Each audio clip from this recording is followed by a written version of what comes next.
প্রথমেই আপনাদের মাধ্যমে আমাদের দলের সুপ্রিমো মাননীয় মুখ্যমন্ত্রী মমতা বন্দ্যোপাধ্যায়কে আমি হৃদয়ের অন্তরস্থল থেকে ধন্যবাদ কৃতজ্ঞতা জ্ঞাপন করছি যে উনি আমার উপর আস্থা রেখেছেন, বিশ্বাস রেখেছেন।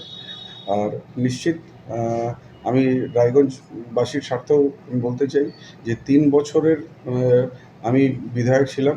রায়গঞ্জের যেটা দাবি ছিল, তার ৮০% আমি কাজ করতে পেরেছি। কিছু কাজ পেন্ডিং রয়েছে। আশা করব রায়গঞ্জবাসী এবার আমাকে সুযোগ করে দিবেন, সেই সব কাজ পূরণ করার জন্য।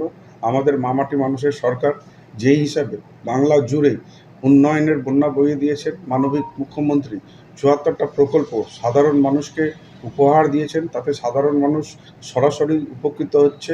এবার রায়গঞ্জবাসীও উন্নয়নের নিরিখে, উন্নয়নের স্বার্থে যাতে ওনাদের এলাকার সার্বিক উন্নয়ন হয়, সেই জন্য আমাদের সরকারের উপর আস্থা রাখবেন, তৃণমূল কংগ্রেসের উপর আস্থা রাখবেন। উন্নয়নের স্বার্থে এবার রায়গঞ্জবাসী আমাকে নির্বাচিত করবেন, এই আশা রাখছি। লোকসভা ভোটের যে ফলাফল তার নিরিখে যে আপনার দলগতভাবে যে কিছু অ্যাসেসমেন্ট, কিছু পরিবর্তন বা কোথাও সংশোধন, সেগুলো কি আপনি করবেন? না, শুনুন, এটা লোকসভা একটা আলাদা মেরুকরণে ভোট হয়, বিধানসভা আলাদাভাবে ভোট হয়। এটা একজন আমাদের দলের মধ্যে কোনো একজন ব্যক্তি আলোচনা পর্যালোচনা করে না, সেটা দল করে। দল নিশ্চিত এটা আলোচনা পর্যালোচনা করবে যে কোথায় আমাদের ত্রুটি থেকে গেল, সেই ত্রুটিটা আগামী দিনে যাতে না থাকে, তার জন্য দল সেটাকে দেখবে।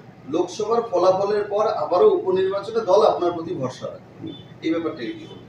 না, দেখুন, আমি সাধারণ মানুষের জন্য কাজ করেছি, সাধারণ মানুষের পাশে দাঁড়িয়েছি, সেই জন্য দল আমার উপর আস্থা রেখেছে।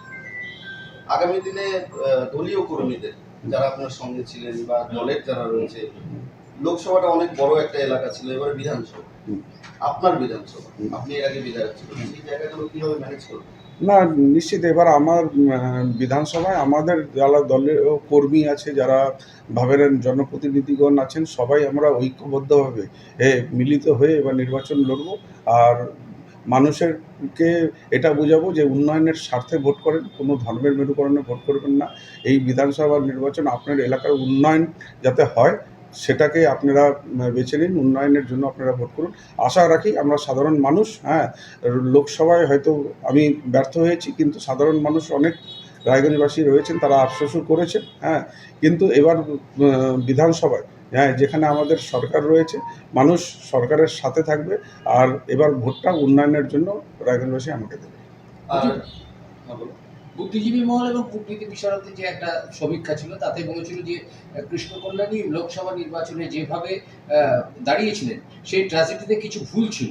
এবার কি সেই বিধানসভায় সেগুলোই চলবে, না সেটা পরিবর্তন? না, নিশ্চিত মানুষ ভুল করে, ঠেকে শেখে। তো যেই আমার কিছু শুভচিন্তক আছেন, তারা আমাকে নিশ্চিত গাইড করবেন। আর আমি আমাদের দলের যারা নেতৃত্ববৃন্দ রয়েছে, তাদের সাথে নিশ্চিত আলোচনা করে নিজেদের রণনীতি তয় করব। সেই হিসাবে আমরা মিলিতভাবে ঐক্য শক্তি নিয়ে আমরা নামব। রায়গঞ্জে লোকসভার ক্ষেত্রে যেটা দেখা গেছে, রায়গঞ্জ বিধানসভার ক্ষেত্রে একেবারে গেরুয়া ঝড়, সেক্ষেত্রে কতটা ফ্যাক্টর হচ্ছে এবার উপনির্বাচনে?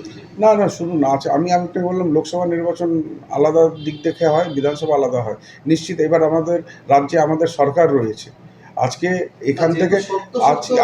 এখানের থেকে যদি তৃণমূল কংগ্রেস জয়ী হয়, তাহলে সে সরকার দলে সামিল হবে, আর এখানে উন্নয়ন হবে। আর এখানে যদি বিজেপি যদি জেতে, তাহলে তো তারা সরকারে সামিল হতে পারবে না, তারা বিরোধী দলে হবে। এবার নিশ্চিত এই কথাটা রায়গঞ্জবাসী মনে করবেন। আজকে রায়গঞ্জবাসীর স্বার্থে আমি বলছি, আজকে যেটা আমি বলেছিলাম রায়গঞ্জবাসীর ব্রিজের কথা, সেটাও আমাদের স্যাংশন হয়ে আছে। শুধু বিহার থেকে একটা এনওসি যদি আসে, তাহলে সেই ব্রিজটাও হবে। আর সেই ব্রিজটা যদি হয়ে যায়, তাহলে রায়গঞ্জবাসীর অর্থনৈতিক দিক থেকে অনেকটা লাভবান হবে, ছোট বড় দোকানদার অনেক উপকৃত হবে। আর তার উন্নয়নটা এবার রায়গঞ্জবাসী দেখবে, এই আশা রাখছি আমি। প্রচার কবে থেকে শুরু করবে? আজকে বিয়ে হয়ে গেল, এখন আমার দলের যারা কর্মীরা আছেন, নেতারা আছেন, তাদের সাথে কথা বলে একটা রণনীতি তয় করে কাল সকাল থেকে প্রচারণা। রায়গঞ্জ পৌরসভার কোঅর্ডিনেটরদের অধিকাংশে তাদের মধ্যে একটা ক্ষোভ ছিল, বিশেষ করে প্রার্থীকে নিয়ে, মানে আপনি যখন প্রার্থী ছিলেন আপনার কারণেই হার হয়েছে, এমন তারা শোরগোল তুলেছিলেন।